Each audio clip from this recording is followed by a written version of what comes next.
सभी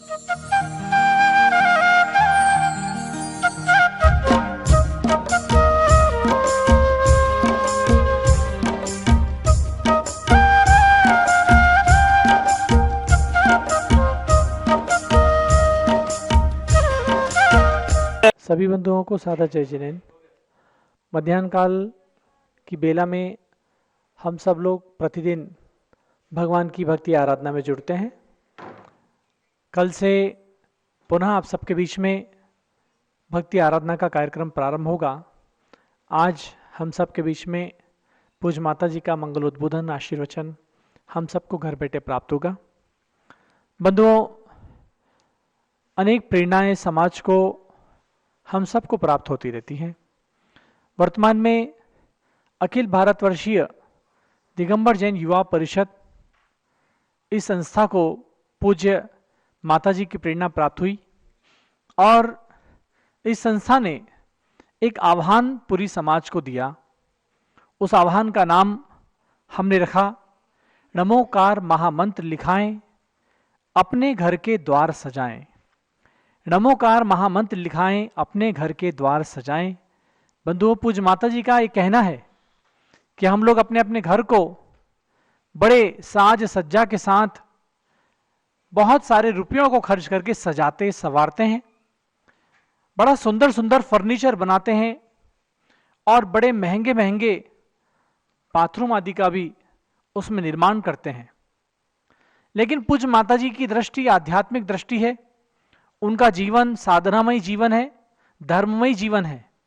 वो समाज को, हम सबको प्रेरित करना चाहती हैं कि घर को चाहे जितना भी सजाएं, चाहे जितना भी धन उस पर खर्च करें, लेकिन धर्म की दृष्टि से, अध्यात्म की दृष्टि से, और यदि हम उसको अपने संरक्षण की दृष्टि से, सुरक्षा की दृष्टि से देखें तो पूज्य माता जी कहती हैं, नमोकार महामंत्र लिखाएं, अपने घर के द्वार सजाएं। घर कितना भी अच्छा हो, बंगला हो, कोठी हो, फ्लैट हो या कोई सामान्य सा घर हो, लेकिन माता जी की अपनी सोच, माता जी का अपना चिंतन उन्होंने समाज को प्रदान किया है युवा परिषद के माध्यम से कि आप सब लोगों को अपने अपने घर के दरवाजे पर नमोकार महामंत्र को अवश्य लिखाना है।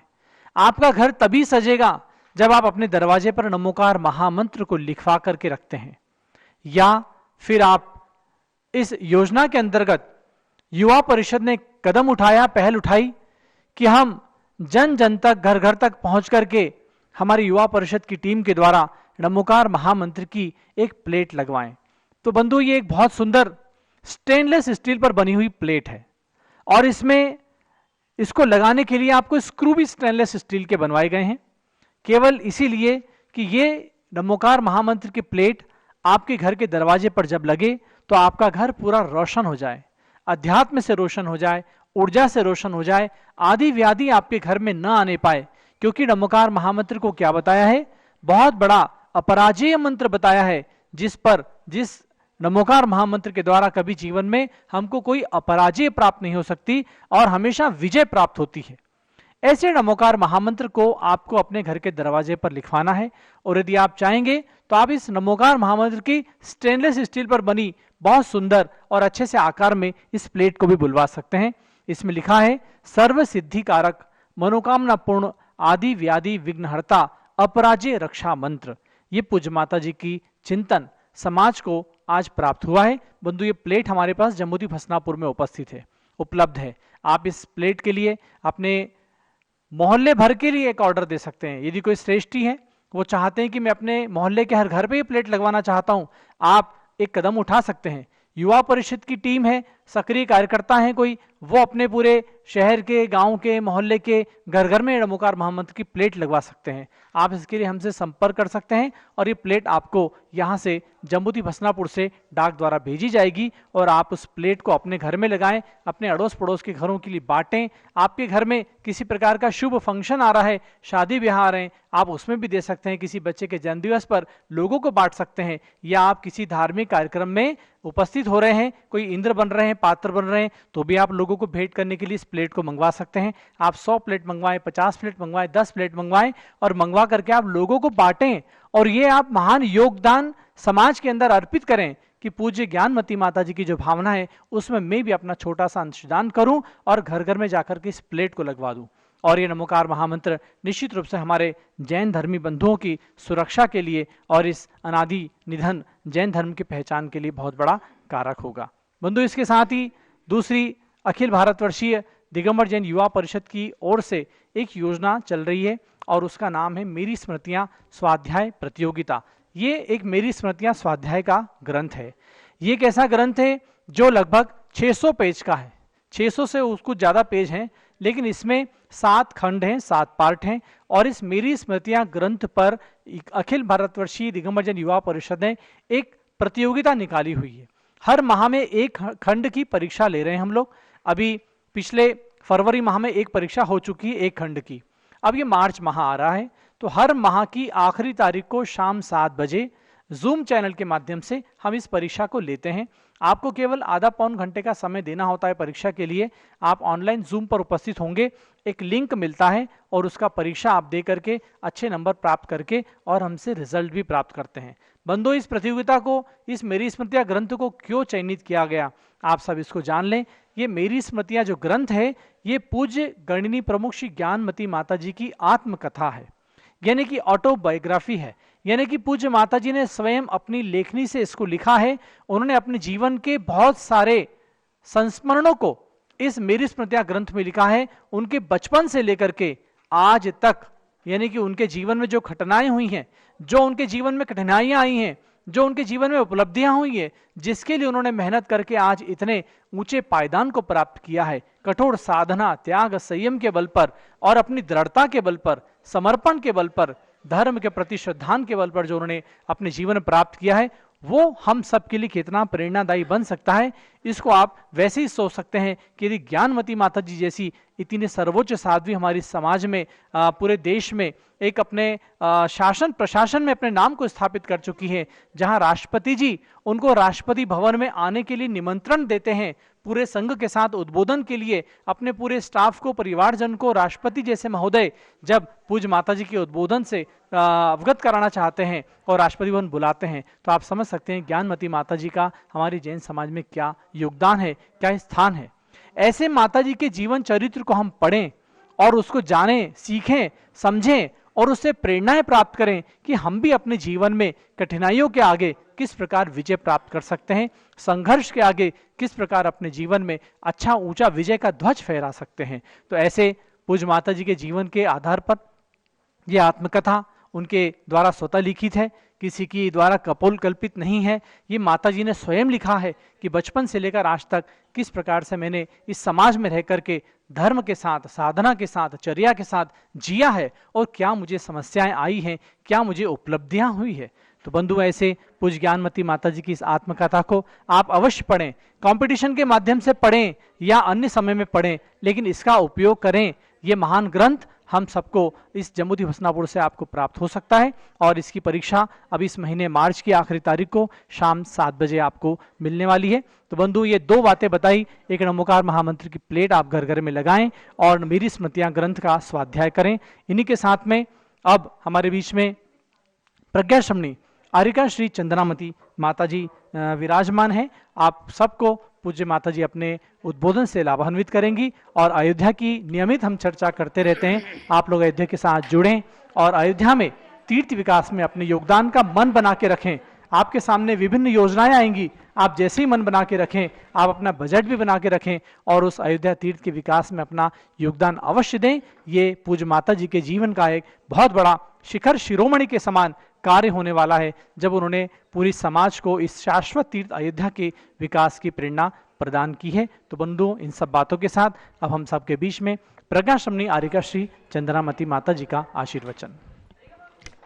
जब लो भारत गौरव दिव्य शक्ति गणिनी प्रमुख आरिका शिरोमणि श्री ज्ञानमती माता जी की भव्यात्माओं, अब आने वाला है भगवान ऋषभ देव का जन्म कल्याणक महोत्सव, यानी चैत्र कृष्णा नवमी के दिन भगवान ऋषभ देव ने युग की आदि में अयोध्या नगरी के अंदर जन्म लिया और चैत्र कृष्णा नवमी को ही उनका दीक्षा कल्याणक आता है, तो आप सबको वह मनाना है। कैसे मनाना है?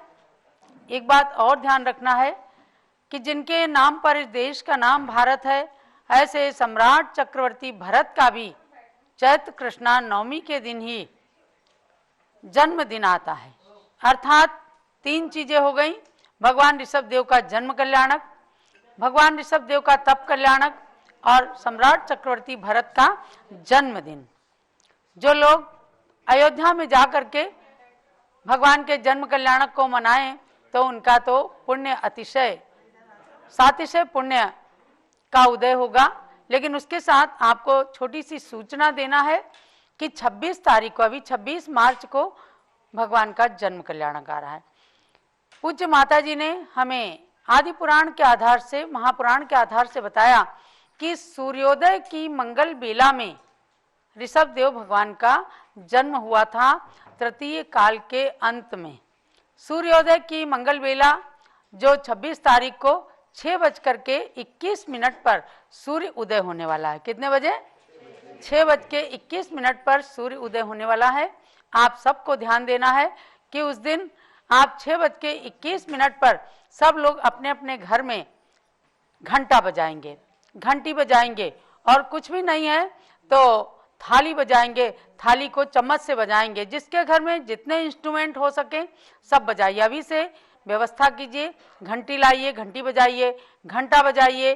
और सबको हम जूम चैनल से, भगवान ऋषभ देव जूम चैनल जो चलता है उसका मीटिंग आईडी और पासवर्ड भी आप ले लेंगे, और उसके अनुसार प्रातःकाल 6:21 पर 26 मार्च को ध्यान देना है कि सबको भगवान ऋषभ देव का जन्म कल्याणक घर बैठे ही बहुत ही खुशी के साथ मनाना है। क्योंकि युग की आदि महावीर जयंती तो मनाते ही हैं, लेकिन युग की आदि में भगवान ऋषभ देव ने जन्म लिया और हम जब भगवान ऋषभ देव के कल्याणक मनाएंगे, जन्म कल्याणक मनाएंगे, और ऋषभ देव से लेकर महावीर स्वामी तक आपको 20 दिन तक लगातार कुछ न कुछ कार्यक्रम 24 भगवान की जैन संस्कृति की झलक के रूप में करना है। अनेक पर लोग जब से 20-25 साल से पूज्य गणनी ज्ञानमती माता ने ये सूचनाएं समाज के अंदर प्रेषित किया और प्रेरणा दी कि 20 दिनों तक आप लगातार जैन संस्कृति की झलक दिखाएं, 24 भगवान की एक एक दिन स्तुति का पाठ करवाएं। कई जगह इंदौर के अंदर देखा, लखनऊ के अंदर देखा कि जुलूस बना करके एक कॉलोनी से दूसरी कॉलोनी, दूसरी से तीसरी, ऐसे करके 20 दिन तक लगातार ऋषभ देव जन्म जयंती से लेकर और महावीर जयंती आएगी 14 अप्रैल को, और ऋषभ जयंती आ रही है 26 मार्च को। तो सबसे पहले आपको प्रातःकाल 6:21 पर घंटा घंटी बजाते हुए जितने भी यंत्र आप बजा सकें बजाएं और भगवान के जन्म कल्याणक को मनाइए। अब दूसरी बात यह है, आज है चैत्र कृष्णा पंचमी, भगवान चंदा प्रभु का गर्भ कल्याणक। सवेरे गर्भ कल्याणक का अर्घ्य भी चढ़ाया गया। और गर्भ कल्याणक का मतलब क्या है कि तीर्थंकर भगवान का अपनी माता के गर्भ में आना और कुबेर के द्वारा रत्न वृष्टि करना। गर्भ कल्याणक के दिन सौधर्मेंद्र अपने परिकर के साथ आकर के भगवान के माता पिता की पूजन भी करते हैं और अष्टदिक् कुमारियों को माता की सेवा में लगाते हैं। ये तो है तीर्थंकर प्रकृति का महात्म्य कि भगवान गर्भ में आते हैं और उनकी माता पिता की पूजा होने लगती है। उनके महलों में गर्भ में आने से 6 माह पहले से ही रत्नों की वर्षा, करोड़ों करोड़ों रतन बरसने लगते हैं। ये है तीर्थंकर प्रकृति की महिमा। आज सवेरे ही हम इधर गर्भ कल्याणक मना रहे थे और एक दंपत्ति आए, उन्होंने बड़ी दुखद बात कही और दुखद के साथ सुखद भी घटना रही। उन्होंने बड़ी कहानी सुनाई कि माताजी हमारे 2 पुत्रियां हुई और तीसरी संतान गर्भ में आई। हम लोगों ने सोचा कि इसका परीक्षण करा लेते हैं। परीक्षण में आया कि बेटी ही है, तीसरी बेटी को जन्म नहीं देना चाहते थे वो लोग, तो उन्होंने सोचा हम एबॉर्शन कराएंगे। लेकिन उनकी माँ ने मना किया, यानी बहू की सासू जी ने मना किया कि हम किसी भी हालत में एबॉर्शन नहीं कराने देंगे और उस पुत्री को तुम जन्म दे करके मेरे जुम्मे कर देना, मैं उसे पालूंगी। और संयोग देखिए, पुण्य देखिए, योग देखिए कि 9 महीने बीते और उसने एक पुत्र को जन्म दिया, यानी कि मशीन झूठी हो गई और पुत्र को जन्म दिया। पुत्र को लेकर के आए और उन्होंने कहा कि माताजी, पुत्री के बहाने एक पुत्र की भी हत्या हो जाती। हमने कहा गर्भ कल्याणक, भगवान का गर्भ कल्याणक आया है, आज से नियम ले लो कि अपने घर में किसी भी बहू बेटी किसी के भी गर्भस्थ संतान को कभी भी हम भ्रूण हत्या नहीं होने देंगे। मैंने एक छोटी सी कविता भी उसके ऊपर लिखी कि नारी को सोचना है कि अगर हमारे गर्भ से कभी तीर्थंकर जैसे महापुरुष जन्म लें तो अपने गर्भ को हमेशा शुद्ध बनाए रखना है और कभी किसी का एबॉर्शन तो होने ही नहीं देना और किसी को अनुमोदना भी नहीं करना है। रे नारी तू सोच जरा निज मन में, अपना कर्तव्य है क्या ये, तूने भी तो पाया जन्म कन्या का, नारी करे क्यों करे जीव हत्या है। कन्या की हत्या क्यों करती है नारी? तूने भी तो किसी से जन्म लेकर नारी पर्याय को ही प्राप्त किया है। सुनो रोमांचक एक घटना, एक शहर की सच्ची सूचना, हुई गर्भवती एक घर की बहू, कुछ दिन में उसे पता चला बेटी है। तब पति पत्नी सोचते क्या है, एक नारी तू सोच जरा निज मन में, अपना कर्तव्य है क्या ये। विशेष रूप से नारी को संबोधित करते हुए कहा गया, दृढ़ता की, ममता की मूरत जो माँ कहलाती है उसको अपने कर्तव्य की ओर जाना है।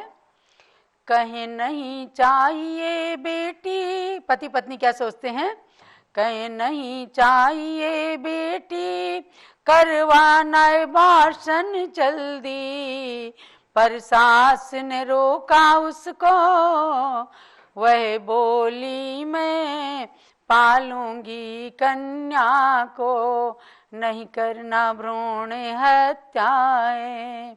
रे नारी तू सोच जरा निज मन में, अपना कर्तव्य है क्या ये। विशेष रूप से जब भगवंतों के गर्भ कल्याणक आए, जब आप पंच कल्याणक के अंदर गर्भ कल्याणक के दृश्य देख रहे हों, तो जन जन को, हर कन्या को, हर माँ को, हर बनने वाली माँ को ये नियम करना चाहिए कि एक दिन हम भी गर्भ कल्याणक जैसी अवस्था को प्राप्त करें। तो इसके लिए क्या करना है, अपने गर्भ को शुद्ध करना है, अपने नारी जीवन की कर्तव्य को सोचना है। तो सास ने क्या किया कि नहीं मारना है बेटी को, मैं पालूंगी उसे, इसलिए भ्रूण हत्या नहीं होने देना है। सुन लो मेरे भाई बहनों, उसने जन्मा एक सुत को। मैंने अभी बताया ना, ये सच्ची घटना। सुन लो मेरे भाई बहनों, उसने जन्मा एक सुत को, हुई देख देख खुश उसको, हो गई झूठी डिजिटल सारी मशीनें। डिजिटल मशीनें झूठी हो गई झूठी डिजिटल सारी मशीनें, बच गई पुत्र हत्या है। रे नारी तू सोच जरा निज मन में, अपना कर्तव्य है क्या ये। ऐसे ही न जाने कितने बेटे बलि चढ़ जाते हैं। बेटी के धोखे बेटे भी बलि पे चढ़ जाते हैं। सोचना यह है कि संतान तो संतान है, चाहे बेटा हो चाहे बेटी हो। हमें उसकी रक्षा करनी है, संसार में उसे आने देना है, सबको स्वतंत्रता से जीने का अधिकार है। तो ऐसे ही न जाने कितने बेटे बलि चढ़ जाते हैं, रोको जो आता है आने दो दुनिया में। क्या बोलो? जो आता है आने दो, करना न कोई हत्या है, करना न कोई। रे नारी तू सोच जरा निज मन में, अपना कर्तव्य है क्या ये हिंसा नरक दिखाती। देखो किसी को मारते हैं तो नरक है, और यहाँ पर भी सजा होती है। और पेट के अंदर बच्चे को मार दिया तो आपको सजा नहीं मिली, लेकिन कर्म उसको सजा देते हैं। ये हिंसा नरक दिखाती, स्त्री बंध्या बन जाती। आगे उसके अंदर संतान को जन्म देने की शक्ति खत्म हो जाती है, बंध्या बन जाती है। ये हिंसा नरक दिखाती, स्त्री बंध्या बन जाती, माँ बनने को ललचाती। कितना सोचती है मैं किसी तरह टेस्ट ट्यूब बेबी कर लूं, नहीं हो तो मैं किसी को गोद ले लूं, कम से कम कोई संतान मुझे माँ तो कहे।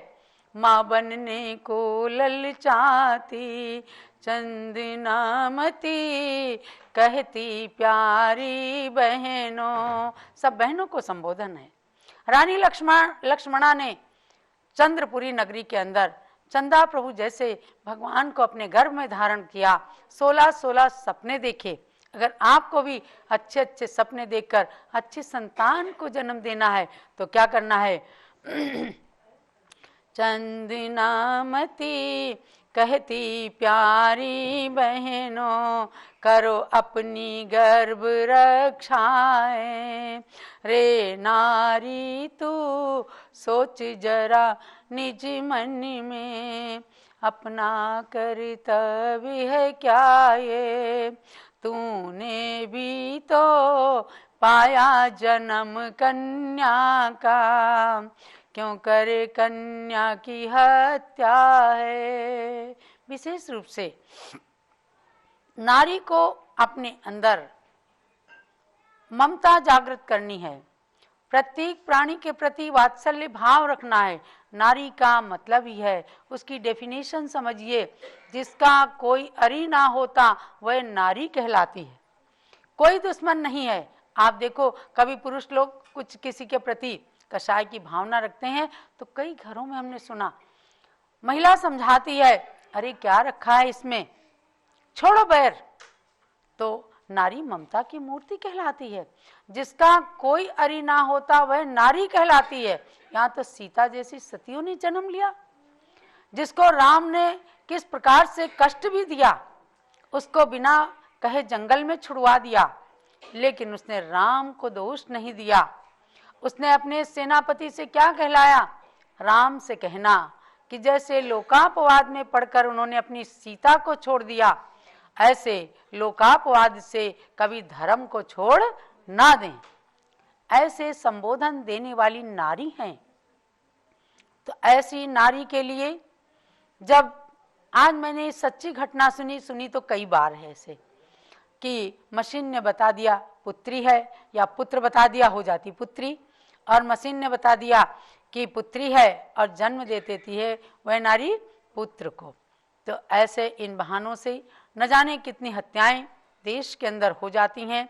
आज तो सरकार ने भी ऐसी मशीनों पर ऐसे चेकिंग करने में रोक लगा दी है, उन्हें बैन लगा दी है, लेकिन फिर भी लोग करवा लेते हैं। पर मैं तो कहूँगी कि आज भगवान के गर्भ कल्याणक के अवसर पर आप सबको अपने गर्भ की रक्षा करते हुए और आगे तीर्थंकर जैसे महापुरुषों को जन्म देने की इच्छा रखते हुए भगवान से ही भावना भाएं कि भगवान, या तो मैं 16 सपने देखकर किसी संतान को जन्म दूं, या ऐसी माँ से जन्म लूं कि जिसे 16 सपने दिखाई दें, अर्थात तीर्थंकर जैसे पुत्र के रूप में मैं भी जन्म धारण करूं,